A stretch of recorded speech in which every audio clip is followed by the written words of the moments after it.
Masuk Islamnya Hamzah bin Abdul Muttalib radhiyallahu anhu.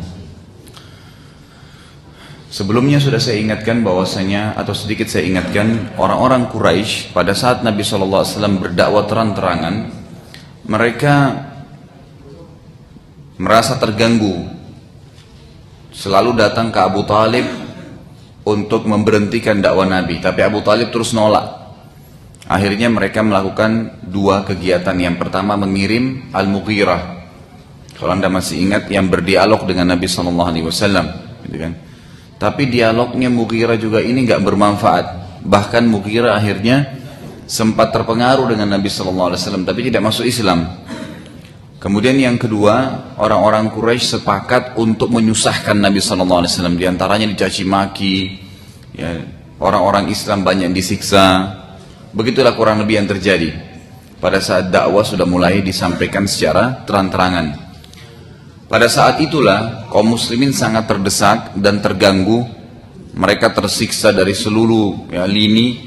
Yang punya budak tuannya yang siksa, yang ayahnya anaknya masuk Islam ayahnya yang siksa, dan seterusnya. Maka Allah subhanahu wa ta'ala akhirnya memuliakan Islam dengan masuk Islamnya seorang tokoh Quraisy yang terkenal yang bernama Hamzah bin Abdul Muttalib. Hamzah ini sebenarnya adalah paman kandung Nabi SAW. Tapi memang dia sangat dikenal, orangnya sangat kuat secara fisik, sangat prinsipil dalam kehidupan, gitu kan. Dan memang tanpa disengaja dia masuk Islam ini karena hidayah dari Allah Subhanahu Wa Taala, sebagaimana akan kita dengarkan kisahnya. Jadi setelah kejadian orang-orang Quraisy mulai suka mengganggu Nabi SAW dan menyiksa Nabi, hampir setiap kali mereka bertemu Nabi, mereka selalu mengolok-olok Nabi SAW. Sampai suatu hari Abu Jahal pernah mencaci maki Nabi SAW dengan cacian yang belum pernah ada orang mencaci beliau seburuk itu. Tetapi tidak ada buku sejarah yang menyebutkan seperti apa caciannya. Dan ini ada baiknya agar kita tidak perlu mengetahui hal mendasar sampai seperti itu.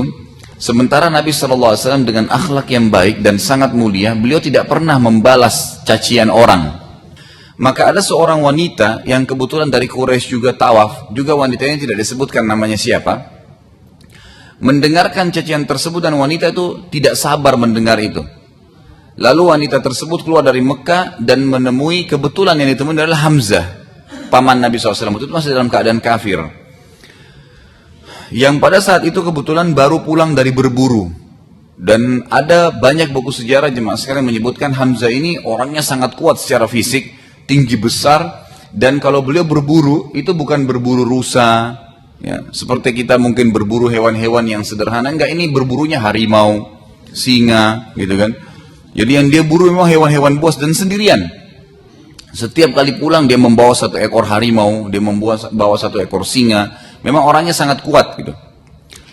Yang pada saat itu kebetulan dia masih dalam keadaan kufur. Wanita itu berkata kepada Hamzah, bila seandainya engkau sebagai pamannya Muhammad mendengarkan bagaimana Abu Hakam atau Abu Jahal memperlakukan ponakan anda dengan cacian yang sangat menyakitkan, tentu anda tidak akan membiarkannya.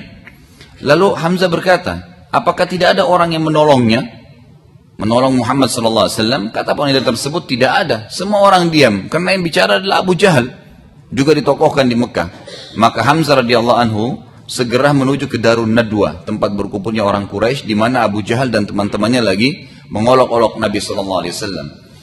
Dan waktu itu Abu Jahal kebetulan dikelilingi oleh tokoh-tokoh Quraisy yang tidak ada sama sekali orang yang menegurnya, karena semuanya sungkan dan segan dengan Abu Jahal.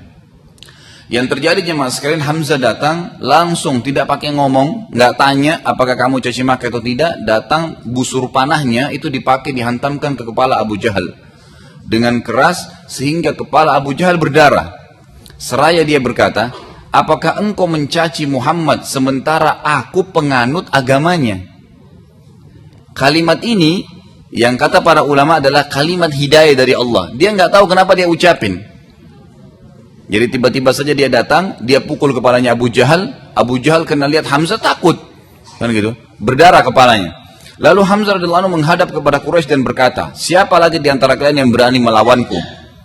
Pada saat itu tidak ada satu orang pun yang berani untuk melawan Hamzah. Abu Jahal pun lalu berkata kepada semuanya, jangan kalian mengganggunya, biarkan saja. karena memang saya yang telah berlebihan telah mencaci maki keponakannya. Setelah kejadian tersebut jemaah sekalian, Hamzah radhiyallahu anhu ya tentu dengan perilakunya telah menolong Nabi SAW, dan mulai hari itu juga orang Quraisy pada segan karena khawatir Hamzah datang dan memukulnya, karena Hamzah ini nggak ada yang berani lawan gitu kan. Tetapi Hamzah ini masih terus berpikir. Dia waktu pulang ke rumahnya, dia bilang, bagaimana bisa aku mengucapkan kalimat tadi aku adalah menganut agama Muhammad, sementara aku sama sekali bukan penganut agamanya. Lalu Hamzah berkata, kira-kira bagaimana caranya aku memperbaiki kalimat itu? Karena sekarang masyarakat Mekah langsung faham Hamzah adalah orang Islam. Maka dia bilang, apakah aku harus balik kepada orang-orang Quraisy besok untuk menyampaikan kalau aku bukan penganut Muhammad? Sementara menjilat perkataan kembali bagi orang Arab adalah aib yang sangat besar. Kalau dia sudah mengatakan salah ya salah, pokoknya dia pertanggungjawabkan perkataan itu. Atau kata Hamzah dalam dirinya, aku memang harus mengikuti agama Muhammad. Lalu pada malam itu dia bingung dan dia berdoa. Hamzah berkata, tentu sebagaimana saya pernah jelaskan jemaah sekalian, masyarakat Mekah ini beriman adanya Allah ya, cuman mereka masih syirik, mempartisipasikan Allah dengan makhluknya, seperti menyembah berhala, kan gitu.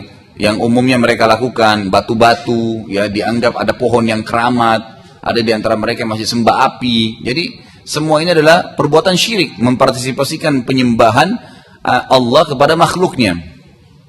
Lalu Hamzah berkata, ya Allah, bila agama Muhammad benar, maka tanamkanlah hal tersebut dalam hatiku. Bila tidak, maka berikanlah aku solusi dari masalah ini.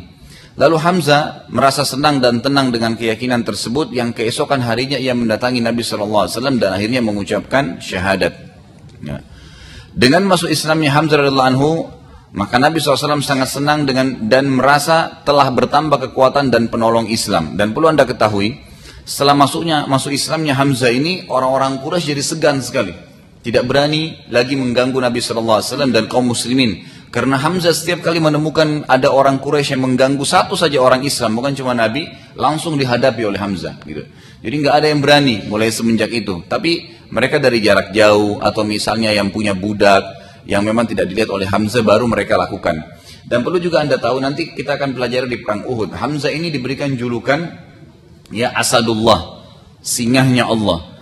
Karena beliau memang pada saat mulai masuk Islam sampai meninggal mati syahid di perang Uhud itu selalu memang menonjol dalam membela Islam, dan dalam juga dalam istilah yang lain Nabi SAW mengatakan Sayyidis Syuhada, pimpinannya para orang-orang yang mati syahid, karena beliau akan mati syahid di perang Uhud. Nanti juga akan kita pelajari di perang Badar. Ya, perang sebelum Uhud perang tahun ketiga, Badar perang tahun kedua. Itu di perang Badar, waktu mereka kekalahan orang-orang Quraisy ini, waktu pulang ke Mekah, semuanya pada bertanya, siapa yang paling hebat di antara muslimin di medan perang, yang membuat kita jadi kocar kacir.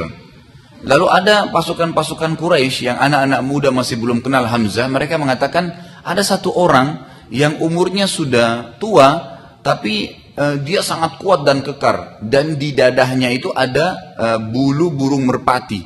Jadi cirinya beliau selalu kalau memakai baju perangnya itu ditaruh bulu merpati putih, ya, satu lembar, satu helai itu ditaruh di bajunya, gitu. Jadi menonjol gitu, radhiyallahu anhu. Maka dicari tahu siapa dia. Setelah ditahu Hamzah, maka semuanya akhirnya merasa, oh pantas dia seperti itu, karena orangnya sangat kuat. Dan ini nanti yang menyebabkan Hindun, istri Abu Sufyan, membayar seorang budak ahli tombak itu untuk membunuh Hamzah di perang Uhud setelahnya. Dan nanti akhirnya mati syahid gara-gara itu. Ini kurang lebih gambaran tentang Hamzah. Nanti akan ada juga bahasan insya Allah di perang Uhud masalah beliau radhiyallahu anhum.